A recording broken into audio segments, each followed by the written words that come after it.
Holy shit, I look so emo right now. I look like Roderick from Diary of a Wimpy Kid. Okay, before we get into this, I do want to quickly just address the fact that yes, it does look like I'm wearing eyeliner, and that is mainly because I did the Batman black eye makeup, and the thing that I find funny is that when you wash it off, it does make it look like you're wearing eyeliner. So the thing that I find funny about the Batman is that that film canonically makes it that Bruce Wayne puts on eye makeup. So realistically in the film, when he's walking around as Bruce Wayne, he should be wearing eyeliner, unless he has very good, makeup skills. He should be walking around looking like he's wearing eyeliner because he basically wears the black eye makeup 24/7. Now, I've said in the past that Batman Begins is my favorite Batman film, but that in no way, shape, or form means that I think The Dark Knight is a terrible film. No, The Dark Knight, on principle, is a phenomenally well put together film. Now, the reason why I still say that Batman Begins is my favorite Batman film, specifically my favorite in the Nolan trilogy, is because the film just resonates with me on a personal level. I enjoy it more, I like its ideas and themes just a tiny bit more. I love the way Nolan puts it together, I like how more stylized it feels. In many ways, it just feels like a Frank Miller graphic novel come to life in a lot of aspects mixed in with Nolan's style. And when you compare The Dark Knight to that, The Dark Knight is still a fantastically well-made film. It's a very well-made crime drama. But to me, there are elements of The Dark Knight that kind of lose its comic booky feel in a sense and makes it feel more grounded and real. And not to mention, I think The Dark Knight is just a bit too long. That I think is the paradox of The Dark Knight, because whilst I think the film is too long, there is also nothing I would cut out of the film. I think everything in the film deserves to be there. It's just that when I watch the film, it doesn't flow as fast as Batman Begins for me. And so I'm sitting there watching The Dark Knight, I'm like, this is all amazing, but it's still too long. Again, it's a paradox. I don't know what I would cut out.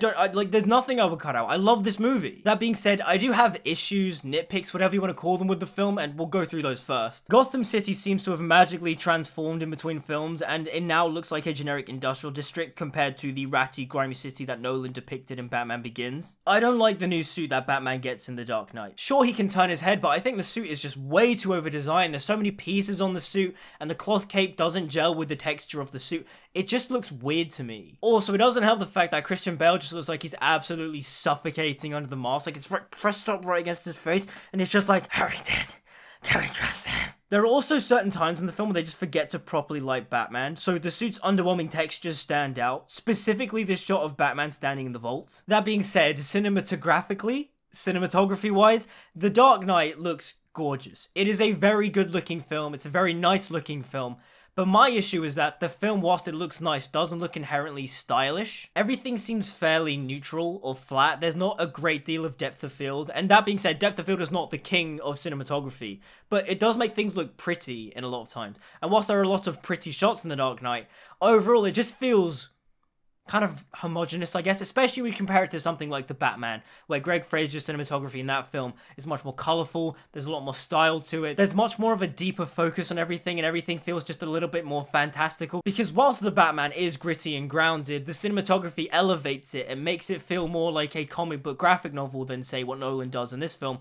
where it just feels a bit neutral. Like, it's definitely low-key lighting, it's just a bit, plain. I don't know what's the right specific word. I think neutral is just the best term. Some of the internal physics of the world are just a little bit wonky. Like, how did Bruce and Rachel survive falling off that building? Also, the hand-to-hand action just sucks. Not only are the cuts pretty bad and it's really hard to kind of maintain a sense of fight choreography, but also the elbows and knee fighting stuff that Batman does not make Christian Bale's Batman look cool at all. In fact, he looks very goofy. And speaking of goofy, some of the acting from the background characters are just so silly. Things are worse than ever! Things are worse than ever! With all that being said, The Dark Knight is a wonderfully made film, and whilst it is not my personal favourite Batman film, you can really just see the brilliance of Christopher Nolan's filmmaking on display here. What I will say is that a great filmmaking exercise for filmmakers, be they aspiring or seasoned professionals, is to take a clip from this film and just break it down, where Nolan places the camera, the way he blocks the actors, the way the camera is moving, the lighting, break it all down and find out what each shot means, because when you start doing that, that's when you really start to appreciate and find the beauty of filmmaking. This was actually an exercise I did at university where we had to look at a dinner scene, and I chose this dinner scene from The Dark Knight between Harvey, Rachel, and Bruce, and I broke it down, and all of a sudden I found new layers in The Dark Knight that I had never really noticed before, and I was like, oh, yeah, this movie is, like, brilliantly well made. And aside from the filmmaking, once again, Christopher Nolan, and this time his co-writer, Jonathan Nolan, write an absolutely just killer script. I mean, the dialogue in this film is just straight up fire. Be it Harvey Dent's "You Either Die a Hero" speech, to the Joker's dialogue, to Alfred's conversations with Bruce, to Gordon's last monologue at the end of the film. It's all just mwah. That being said, I will say a little nitpick I have with Christopher Nolan's scripts is that at times it does just feel like the characters are talking to each other and just spelling out the themes and ideas of the film in dialogue. I don't know, there are times when Nolan just doesn't rely on subtext. Instead, he kind of just like has characters just say the things, because the end of The Dark Knight, whilst that monologue is phenomenal, it is basically Batman and Gordon just spelling out the themes of the film. That being said, the one thing you cannot argue about Christopher Nolan's films is that they all have absolutely killer endings. Now, when it comes to the ending, one thing I will say that kind of diminishes it is The Dark Knight Rises, because when you get to the ending of The Dark Knight, in many ways, Bruce has grown. Bruce feels like now he is Batman. He's the comic book Batman. No longer is he Nolan's Batman from Batman Begins, who dreams of giving up the cape and cowl one day to live a normal life. No, by the end of The Dark Knight, Bruce has given all that up. He has now stepped up. He is now Gotham's protector. He is the Dark Knight, the Cape Crusader. He is now sworn to the mission of making sure no child ever has to go through the same thing he went through as a child. That being said, he gets to Dark Knight Rises, and he gives up for 8 years, and yeah. But if you separate what comes next in Dark Knight Rises, the ending to Dark Knight is just absolutely incredible. I mean, you have some of the incredible dialogue. You either die a hero, or you live long enough to see yourself become the villain. To the beautiful symbolism of Batman turning over Two-Face's face to reveal Harvey Dent's undamaged side. To Hans Zimmer and James Newton Howard's absolutely killer score. Dun, dun, dun, dun, dun, dun. Batman! Why is he running, Dad? Honestly, all of it. It's perfection. The final line, just... This is cinema. Christian Bale as Bruce Wayne and Batman is just incredible. Everything I loved about him in Begins is still apparent in Dark Knight, even though Bruce Wayne is not entirely in the forefront of the film. I just love how slick and suave he is as Bruce Wayne, but also I love how his Bruce Wayne is very cool. He's very cool and level-headed, which is a very different and interesting take to, say, Affleck or Robert Pattinson, to where they are both very damaged. Christian Bale plays the more undamaged Batman, which I do like a lot because he has to endure it. Well, I mean, again, Alfred tells him to endure it, but he endures through all the pain and pushes through it, where you get to Affleck and Pattinson, and they are a more emo, edgy, darker version of Batman. Affleck is more brutal and cynical, whilst Pattinson is just full-on emo, which works for both of their characterizations. But there is something that separates Bale from both of them, which is just the idea that he is level-headed and cool-headed. Like, this Batman, I believe, would be a good father to a Robin. I mean, I know Nolan and Bale said they would never want to do Robin, but the idea of Christian Bale's Batman adopting a child like Dick Grayson, it would make sense because he would also make a good father at the end of the day. I mean, sure, he's got a little bit of issues, but he's not as unhinged as, say, Affleck and Pattinson. I mean, Pattinson adopting Robin makes sense, because in many ways, Pattinson needing to take care of someone else would force his character to grow and to, you know, form relationships with someone like a son. And obviously, Affleck went through his whole kind of redemption arc at the end of Batman vs. Superman into Justice League, all that kind of stuff. But anyways, I digress. Christian Bale is fantastic in this film. That being said, I think we need to address the elephant in the room, and that is, the Batman voice. I'm the word hockey man. Honestly, I swear to God, he goes way too far with the Batman voice in this film. Like, in Batman Begins, there's a couple of meme moments, like, swear to me! But in this film, oh my God, he goes way too far. Sounds like he's a motorcycle revving half the time. He must have friends. Let this guy. Someone know where he is! Nobody. This city just showed you that it's ready. No, I fucked up the line. This city just showed you that it's ready.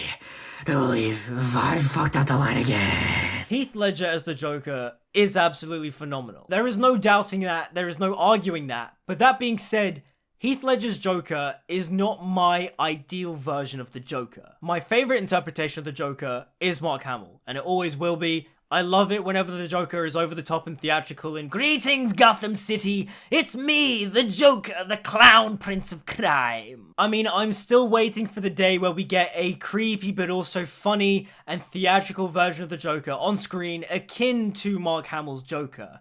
But that day is yet to come. I mean, I think the closest we ever get to that is Joaquin Phoenix in Joker, because whilst he's on the Murray Show, whilst he is terrifying in that scene, he's also just incredibly funny. How about another joke, Murray? But regardless of the fact that Heath Ledger is not my favorite interpretation of the Joker, he's not akin to my sensibilities for a Joker, there is no denying that he is in many ways still the Joker from the comic books and the cartoons, but he's more Nolanified, he's more grounded, but also just his work done in this film is just incredible. He is just incredibly scary, and he is kind of funny in a lot of scenes. Like, his theatricality and screen presence is just electrifying. A cool choice that I think Heath Ledger makes as the Joker is the fact that he's very level-headed, but he is also very unhinged in a very collected way, to where he's level-headed when he's enacting out his plans, he's very cool-headed, but there are moments where he's enacting out his plans to where he will just lose control and just absolutely just freak out. That unpredictability from the character is also really great, and that leads into a lot of Joker's humor in the film. Like how when his goon tries to take off Batman's mask, but then he gets electrocuted, and then Joker just like walks over to him, starts kicking him, and goes, "Bah! Bah!"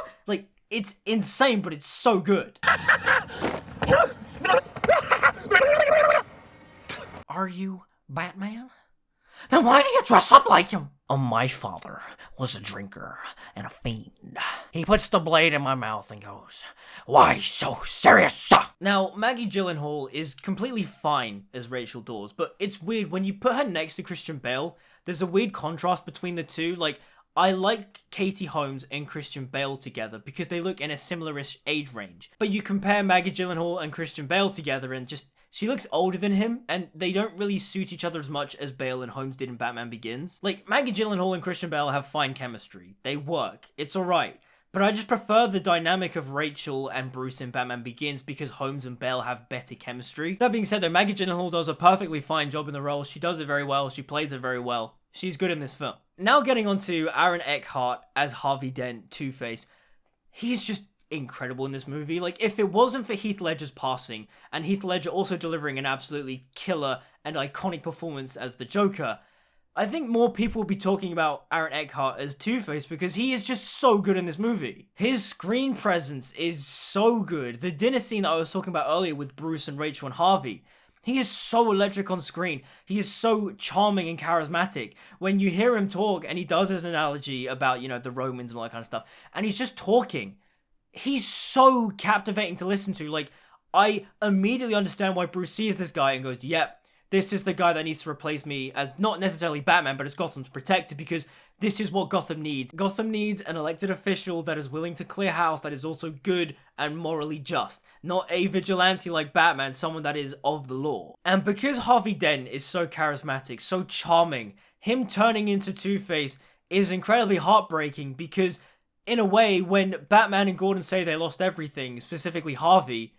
they did lose everything. You feel the pain everyone's feeling. You feel Gordon's pain. You feel Bruce's pain. Because in many ways, Bruce lost his chance to be happy with Rachel. I mean, obviously, he doesn't know that Rachel wasn't going to marry him and was not going to go and leave Harvey for him.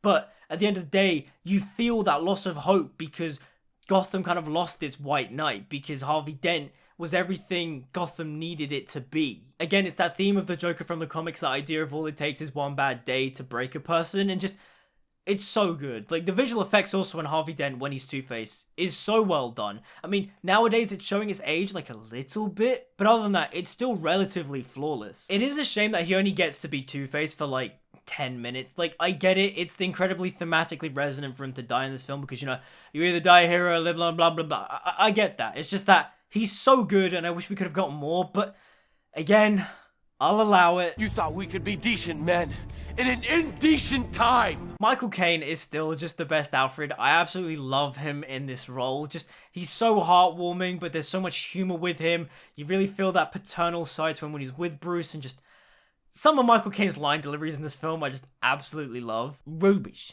the size of a tangerine. That is what Batman is all about.